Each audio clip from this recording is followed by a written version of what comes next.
తెలుగు చిత్ర పరిశ్రమలో కలికితురాయి లాంటి చిత్రాల్లో పాతాళ భైరవి ఒకటి. కేవీ రెడ్డి గారి దర్శకత్వంలో ఎన్టీఆర్, ఎస్వీఆర్లు పోటీ పడి మరీ నటించారు. ఉజ్జయిని రాకుమారిని ప్రేమించిన తోటరాముడు సర్వసంపన్నుడు కావడానికి నేపాల మాంత్రికుడిని ఆశ్రయిస్తాడు. అయితే తోటరాముడిని బలి ఇచ్చి పాతాళ భైరవి అనుగ్రహాన్ని పొందాలన్నది మాంత్రికుడి ఆలోచన. చివరకు మాంత్రికుడిని తోటరాముడు ఎలా మట్టుపెట్టాడన్నదే కథ. అయితే ఈ చిత్రంలో కోటరాముడి పాత్రకు కలుత అక్కినేని నాగేశ్వరరావుని, మాంత్రికుడి పాత్రకు గోవిందరాజుల సుబ్బారావు లేదా ముక్కామలను తీసుకున్నామనుకున్నారట దర్శకుడు కేవీ రెడ్డి.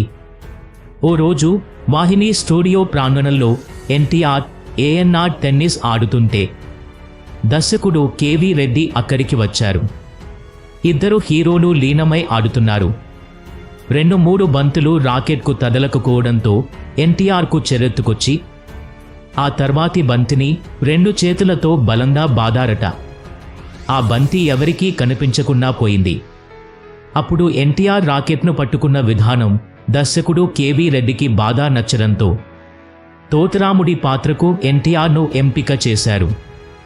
అయితే అప్పట్లో సినిమాలకు దూపుడు ఉండేవారు కారు. సినిమా ఆరంభంలో ఎన్టీఆర్ బాలకృష్ణ కర్ర యుద్ధం చేసే సమయంలోనూ, మాయామహల్లో ఎస్వీఆర్తో ఎన్టీఆర్ ఫైట్ చేసే సన్నివేశాల్లోనూ ఎక్కడా డూపులను పెట్టలేదు.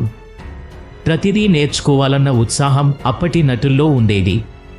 తెల్లవారుజామున 4 గంటలకి ఎస్వీఆర్, ఎన్టీఆర్లు వాహిని స్టూడియోకు చేరుకుని అక్కడ ఏర్పాటు చేసిన ఇసుక కోర్టులో ఫైట్స్ ప్రాక్టీస్ చేసేవారు. ఒక సహాయకుడు మాత్రం వారికి సూచనలు ఇస్తూ ఉండేవాడు. ఈ మొత్తం తతండాన్ని తాతినేని ప్రకాశరావు పర్యవేక్షించేవారు. ఉదయం బాగా అలసిపోయే వరకు సాధన చేస్తూ ఉండేవాళ్ళు. ఆ తర్వాత వారికి 2 ఇడ్లీ, 1 వడ ఇచ్చేవారు. అయితే ఎక్కువగా అలసిపోవడం వల్ల ఆ టిఫిన్ చాలదని ఎన్టీఆర్, ప్రకాశరావు అనడంతో రెట్టింపు టిఫిన్ పెట్టేవారు. ఈ సినిమా కోసం ఎన్టీఆర్ అందుకున్న పారితోషికం 250 రూపాయలు.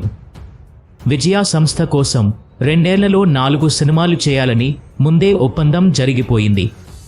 1951 మార్చి 15న 13 ప్రింట్లతో పాతాళ భైరవి విడుదలైంది. మంచి టాక్ రావడంతో ఆ తర్వాత 60 ప్రింట్లకు పెరిగింది. 10 కేంద్రాల్లో శతదినోత్సవాన్ని జరుపుకుంది.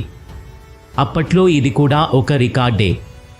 మార్కస్ బాట్లే ఛాయాగ్రహణం, ఘంటసాల గారి సంగీతం, గోఖలే కరాధర్ల ఆర్ట్ డైరెక్షన్ ఈ సినిమాకు మరింత నిండుదనాన్ని తెచ్చాయి. ఈ వీడియో కనుక మీకు నచ్చితే లైక్ చెయ్యండి, షేర్ చెయ్యండి. ఇలాంటి మంచి వీడియోస్ కోసం మా ఛానల్ని సబ్స్క్రైబ్ చేయండి.